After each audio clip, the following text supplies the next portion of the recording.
ஞானானந்தமயம் தேவம் நிர்மலஸ்படிகாகிருதிம் ஆதாரம் சர்வ வித்யானாம் ஹயக்ரீவம் உபாஸ்மகே. நேயர்கள் அனைவருக்கும் அஸ்ட்ரோ கேஎஸ் ஐயங்காரின் பணிவான நமஸ்காரம். அஸ்ட்ரோ டிவி நேயர்களுக்கு அஸ்ட்ரோ கேஎஸ் ஐயங்காரின் பணிவான நமஸ்காரங்கள். வார பலன் 15/7/2024 21/7/2024 வரை உண்டான வாரத்திற்கு என்னென்ன பலன்னு பார்ப்போம். மேஷம் முதல் மீனம் வரை. முதல்ல இந்த வாரத்தினுடைய கோல்சாரம் என்ன அப்படின்றத பார்ப்போம். அதற்கு பிறகு இந்த வாரத்தில் வரக்கூடிய விசேஷ நாட்கள் என்னென்ன அப்படின்றத பார்ப்போம். அதற்கு பிறகு இந்த வாரத்தில் எந்தெந்த ராசிக்காரர்களுக்கு சந்திராஷ்டமம்னு பார்ப்போம். இந்த வாரத்தில் முதல்ல கிரகச்சாரம், அதாவது கோல்சாரம் எப்படி இருக்குது அப்படின்னு பார்க்கும்பொழுது, காலபுருஷ தத்துவத்தின் 2வது ராசியான ரிஷபத்தில் செவ்வாயும் குருவும் இருக்க, மிதுனத்தில் சூரியன், கடகத்தில் புதன் சுக்கிரன், கன்னியில் கேது, கும்பத்தில் சனி, மீனத்தில் ராகு. இந்த வாரம் 17ஆம் தேதி அன்னைக்கு ஆடி மாதம் தட்சிணாயன புண்ணிய காலம் பிறக்கிறது. அதாவது 16ஆம் தேதி மாலை அதாவது அன்றைக்கி 11ஆம் தேதி 31-32 நாழிகையிலேயே சூரிய பகவான் மிதுனத்திலிருந்து கடகராசிக்கு போயிடுறார்.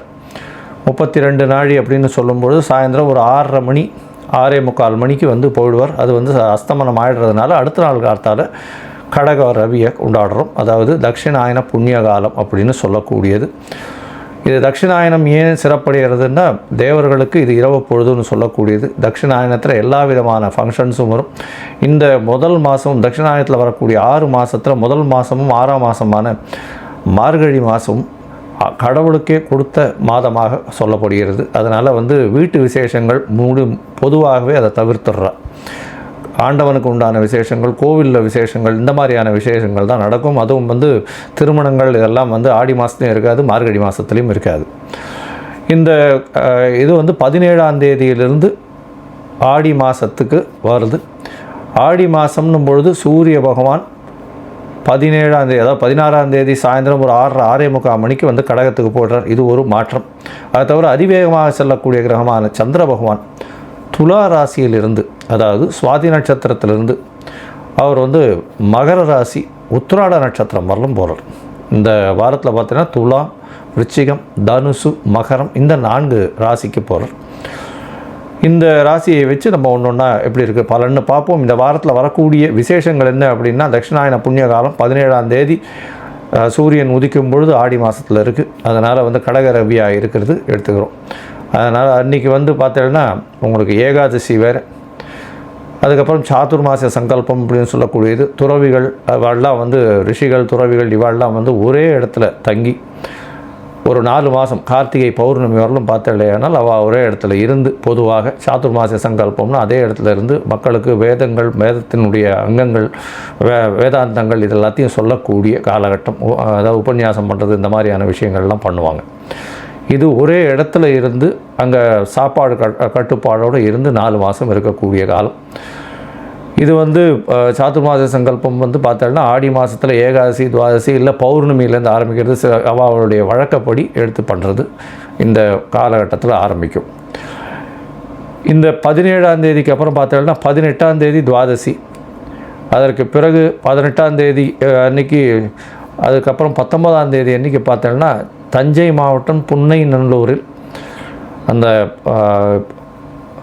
புன்னைநல்லூரில் முத்துமாரி அம்மன் கோவில் பூச்சொரிதல் அப்படின்ற ஒரு திருவிழா ஆரம்பிக்கிறது. இது ஒரு மிகப்பெரிய பிரசித்தி பெற்ற பூச்சொரிதல் அதாவது திருவிழா. அதுவும் ஆடி மாதம் அம்மனுக்கே உகந்த மாதம்னு சொல்கிறது. செவ்வாய்க்கிழமையும் வெள்ளிக்கிழமையும் புத்துக்கு பால் தெளிக்கிறது. அம்மனுடைய இது ரொம்ப அதிகமாக இருக்கக்கூடிய காலகட்டமாக இருக்குது. இந்த வாரத்தில் பார்த்தாலேயானால் 21ஆம் தேதி பௌர்ணமி, குரு பூர்ணிமான்னு சொல்லக்கூடியது. ஆடி மாதத்தில் வரக்கூடிய பௌர்ணமி மிகவும் விசேஷம். அதை தவிர ஹயக்ரீவர்னுடைய ஜெயந்தி, ஹயக்ரீவர் உதித்த நாளாக சொல்லக்கூடியது. அதனால் படிக்கக்கூடிய மாணவர்கள், போட்டித் தேர்வுக்கு இருக்கக்கூடிய மாணவர்கள் 21ஆம் தேதி ஞாயிற்றுக்கிழமை அருகில் இருக்கக்கூடிய ஹயக்ரீவரை போய் சேவிச்சுட்டு வர்றதும், அவருக்கு ஒரு ஏலக்காய் மாலை போட்டு வர்றதும் நல்ல ஒரு ஏற்றத்தையும் மாற்றத்தையும் நிச்சயமாக கொடுக்கும். சரி, இந்த வாரம் எந்தெந்த ராசிக்காரர்களுக்கு அதாவது எந்தெந்த ராசிக்காரர்களுக்கு சந்திராஷ்டமம் அப்படின்னு பார்க்கும்பொழுது, சந்திராஷ்டமம்னா நீங்கள் பிறந்த ராசிக்கு 8ஆம் இடத்துல சந்திர பகவான் மறையக்கூடிய காலகட்டத்தை சந்திராஷ்டமம்னு சொல்கிறோம். சந்திராஷ்டம காலகட்டத்தில் உங்களுக்கு பார்த்தாலேயானால் புதிய முயற்சி வேண்டாம், வெளியூர் வெளிமாநில பிரயாணம் வேண்டாம்னு சொல்கிறோம். ஒருவேளை பண்ண வேண்டிய காலகட்டமாக இருந்தது அப்படின்னா சந்திர பகவானுக்கு உண்டான எளிய பரிகாரம்னு சொல்லக்கூடிய நெல் இல்லைன்னா பச்சரிசி அருகில் இருக்கக்கூடிய கோவிலில் தானமாக கொடுத்துட்டு போகிறதன் மூலியமாக சந்திராஷ்டமத்தின் தாக்கம் நிச்சயமாக குறையும். இந்த வாரம் பார்த்தாலேயானால் மீனம், மேஷம், ரிஷபம் மற்றும் மிதுனம் இந்த 4 ராசிக்காரர்களுக்கு சந்திராஷ்டமம் இருக்குது. இந்த வாரத்தில் ஒரு ராசியாக மேஷம் முதல் மீனம் வரை எப்படி இருக்குன்றதை பார்ப்போம். அதுக்கு முன்னாடி என்னுடைய மொபைல் நம்பர் கீழே ஸ்க்ராலிங்கில் போயிட்டு இருக்கோம். உங்களுக்கு அஸ்ட்ராலாஜிக்கல் கன்சல்ட் தேவைப்பட்டதுன்னா எனக்கு ஒரு ஃபோன் பண்ணுங்க, உங்களுக்கு அப்பாயின்மெண்ட்டு தரேன். உங்களுடைய date, time, place of birth, உங்களுடைய இது அதாவது பெயர், உங்களுடைய தாய் தகப்பனார் பெயர் இதுவரெல்லாம் அனுப்பி வைங்க. சந்தி இருக்கான்னு பார்க்குறேன் முதல்ல.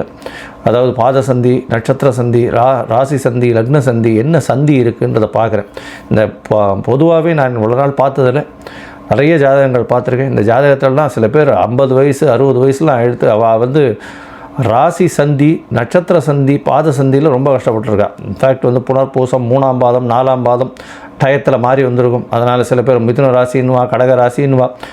அதே மாதிரி உடைந்த நட்சத்திரங்கள்னு சொல்லக்கூடிய கிருத்திகை, உத்திரம், உத்திராடம், புனர்பூசம், விசாகம், அதை தவிர பூரட்டாதி இந்த மாதிரியான நட்சத்திரங்கள் வந்தது. ஆனால் அதே மாதிரி மிருகசீரிஷம், அவிட்டம், அதை தவிர வந்து சித்ரா நட்சத்திரம் இதெல்லாம் வந்து உடைந்த நட்சத்திரங்கள்னு சொல்லக்கூடியது. ஏன்னா ஒரு ராசிக்கு 2 ராசியில் அந்த நட்சத்திரங்கள் வரும்.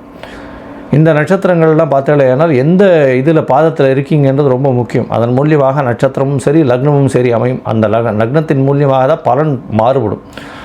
அதனால் நீங்கள் துலா ராசின்னு நினச்சின்னு இருப்பீங்க, விருச்சிகத்தில் இருப்பீங்க, விசாக நட்சத்திரம், இந்த மாதிரியான பிரச்சனைகள் நிறைய வரும். முதல்ல வந்து சந்தி கண்டுபிடிச்சி அதுக்கப்புறம் உங்களுடைய ராசி என்னன்றது தெரிஞ்சதுக்கு அப்புறம் தான் மிச்சம் எல்லாத்தையுமே பார்க்க முடியும்.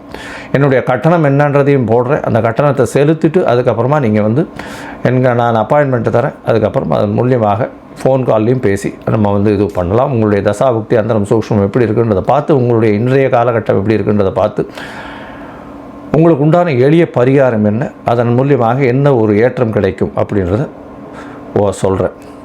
இப்போது மேஷம் முதல் மீனம் வரை 15/7/2024 21/7/2024 வரை உண்டான வாரத்திற்கு என்ன பலன் அப்படின்றத ஒரு ராசியாக பார்க்கலாம். தனுசு, மூலம், பூராடம், உத்திராடம் இந்த 3 நட்சத்திரம் 9 பாதங்களை கொண்ட ராசி. ராசியின் அதிபதினு சொல்லக்கூடியவர் குரு பகவான் ராசிக்கு 6ஆம் இடத்துல இருக்கார். இந்த வாரம் பார்த்தோம்னா உங்களுடைய ராசிக்கு 5ஆம் அதிபதி 6ஆம் இடத்துல போய் இருக்கிறதும் ரொம்ப ஒரு நல்ல விசேஷம். ஏன்னா இவ்வளோ நாள் 6ஆம் இடத்துல தனித்த குரு இருந்ததுனால உங்களை வந்து எதிரிகள், ஏதாவது ஏமாற்றக்கூடிய பகைவர்கள், இவர்களெல்லாம் வந்து ஏமாற்றக்கூடிய வாய்ப்புகள் நிச்சயமாக இருக்கும். தேவையற்ற பிரச்சனைகள், தேவையற்ற மனக்கசப்புகள் வரக்கூடிய காலகட்டமாக இருந்தது. இப்போது வந்து செவ்வாய் பகவான் குருவோடு சேர்றதுனால நல்ல ஒரு ஏற்றம் இருக்கும். எதிரிகளிடம் வெற்றி பெறக்கூடிய வாய்ப்புகள் உண்டு. எந்த ஒரு விஷயத்திலும் நல்ல ஒரு ஏற்றம் இருக்கும். புதிய கடன் வாங்கக்கூடிய வாய்ப்புகள் நிச்சயமாக இருக்கும். புதிய கடன் மூலியமாக புதிய வீடு, மனை வாங்கக்கூடிய பாக்கியம் நிச்சயமாக உண்டு. உங்களுடைய ராசிக்கு 6ஆம் இடத்துல வலுப்பெற்று போகிறதுனால புதிய வேலை கிடைக்கக்கூடிய பாக்கியம் நிச்சயமாக இருக்குது. இந்த தனுசு ராசிக்காரர்கள் அதுவும் பார்த்தாலேயானால் இப்போது 3ஆம் இடத்துல சனி பகவான் வக்கரகதியில் இருக்கிறதுனால எல்லா விதமான முயற்சிகளையும் சிறு சிறு தடைகள் வந்தாலும் அதில் வெற்றி பெறக்கூடிய வாய்ப்புகள் நிச்சயமாக இருக்கும். 4ஆம் இடத்தில் இருக்கக்கூடிய ராகு பகவான் மூலியமாக அதீதமான அலைச்சல் இருக்கும். உடல் நலத்தில் சற்று கவனமாக இருக்கிறது நல்லது. ஏன்னா 6ஆம் இடத்துல குரு பகவான் இருக்கிறது ருணரோக சத்ருஸ்தானம்னு சொல்லக்கூடிய இடத்துல இருக்கிறதன் மூலியமாக சிறிது அளவு குருவுக்கு உண்டான பிரச்சனைகள், அதாவது குருவுக்கு உண்டான நோய்கள்னு சொல்லக்கூடிய, அதாவது கொழுப்பு சத்து அதிகம், அதை தவிர வந்து சர்க்கரை அதிகம், இதெல்லாம் வந்து அதிகமாக வரக்கூடிய வாய்ப்புகள் நிச்சயமாக உண்டு. ஆகாரத்தில் மிகவும் கட்டுப்பாடு இருக்கிறது மிகவும் நல்லது. உங்களுடைய ராசிக்கு சப்தமத்தில் சூரிய பகவான் இருக்கிறதன் மூலியமாக எல்லா விதமான ஏற்றமும் உண்டாகும். பார்ட்னர்ஷிப் பிஸ்னஸில் பெரிய ஏற்றம் கிடைக்கக்கூடிய காலகட்டமாக அமைய போகிறது. இந்த வாரம் 16ஆம் தேதி மாலை சூரிய பகவான் உங்களுடைய ராசிக்கு 8ஆம் இடத்துல வந்துடுறார். 8ஆம் இடத்துல 3 கிரகங்கள், 6ஆம் அதிபதியும் 8ஆம் இடத்துல இருக்கிறது, 7ஆம் அதிபதியும் 8ஆம் இடத்துல இருக்கிறது, 9ஆம் அதிபதி 8ஆம் இடத்துல இருக்கிறதன் மூலியமாக பார்த்தாலேனால் மறைந்த இடத்தில் நிறைந்த செல்வம், திடீர் பணம் வரக்கூடிய வாய்ப்புகள், ஜாக்பாட் அடிக்கக்கூடிய காலகட்டமாக இருக்கும். ஷேர்ஸு இதெல்லாம் வந்து பெரிய ஏற்றம் கிடைக்கக்கூடிய காலகட்டமாக அமைய போகிறது. ஷேர்ஸ்லாம் பார்த்திங்கன்னா திடீர் யோகம் வரக்கூடிய வாய்ப்புகள் இருக்கும். வெளிநாடு வெளியூர் போகக்கூடிய பாக்கியம் நிச்சயமாக இருக்குது. ஏன்னா உங்களுடைய ராசிக்கு 12ஆம் இடத்தை குரு பகவான் பார்க்குறதும் 6ஆம் அதிபதி 8ஆம் இடத்துல இருக்கிறதுனால வேலை செய்யும் இடத்தில் ஷார்ட் ட்ரிப்பு போயிட்டு வரக்கூடிய பாக்கியம் நிச்சயமாக உங்களுக்கு கிடைக்கும். புதிய வேலை கிடைக்கக்கூடிய காலகட்டமாக அமைய போகிறது. தொழிலில் பெரிய ஏற்றம் இருக்கக்கூடிய வாய்ப்புகள் உண்டு. பார்ட்னர்ஷிப் தொழிலில் வந்து மறைந்து இருக்கக்கூடிய பார்ட்னர் மூலியமாக சிறு சிறு தொல்லைகள் இருக்கக்கூடிய வாய்ப்புகள் உண்டு. லீகல் லிட்டிகேஷன்ஸ் கொஞ்சம் அதிகமாக வரக்கூடிய வாய்ப்புகள் உண்டு. ஏன்னா 6, 8, 12 தொடர்புகள் வர்றதுனால கண்டிப்பாக லீகல் லிட்டிகேஷன்ஸ் இருக்கக்கூடிய வாய்ப்புகள் நிச்சயமாக இருக்கும். கோர்ட்டு பிரச்சனைகள் இந்தவெல்லாம் வரக்கூடிய வாய்ப்புகள் இருக்கும். உங்களுடைய ராசிக்கு பார்த்தாலேயானால் சந்திர பகவான் அதிவேகமாக செல்லக்கூடிய கிரகமான சந்திர பகவான் 8ஆம் அதிபதி உங்களுடைய ராசிக்கு 11ஆம் இடத்துல இந்த வாரம் ஆரம்பிக்கிறார். 11/8 பரிவர்த்தனை யோகம் அமைகிறது பெரிய விசேஷம். 15/7/2024 16/7/2024 மாலை ஒரு 6:30 மணி வரலும் சந்திர பகவான் இருக்கார். இந்த காலகட்டத்தில் பார்த்தாலேயானால் பரிவர்த்தனை யோகம் அமைகிறதுனால 11ஆம் அதிபதி 11ஆம் இடத்துல வலுத்து போகிற காலத்தினால் 2வது திருமணத்துக்கு பார்த்து கொண்டு இருப்பவர்களுக்கு 2வது திருமணம் ஆகக்கூடிய வாய்ப்புகள் உண்டு. அது தவிர தொழிலில் பெரிய அபிவிருத்தி இருக்கக்கூடிய வாய்ப்புகள் நிச்சயமாக இருக்கும். மறைந்த இடத்திலிருந்து திடீர் பண வரவு வரும். அதாவது உங்களுடைய ராசிக்கு பார்த்தாலேயானால் வெளிநாடு வெளியூரிலிருந்து திடீர் பண வரவு வரக்கூடிய வாய்ப்புகள் நிச்சயமாக உண்டு.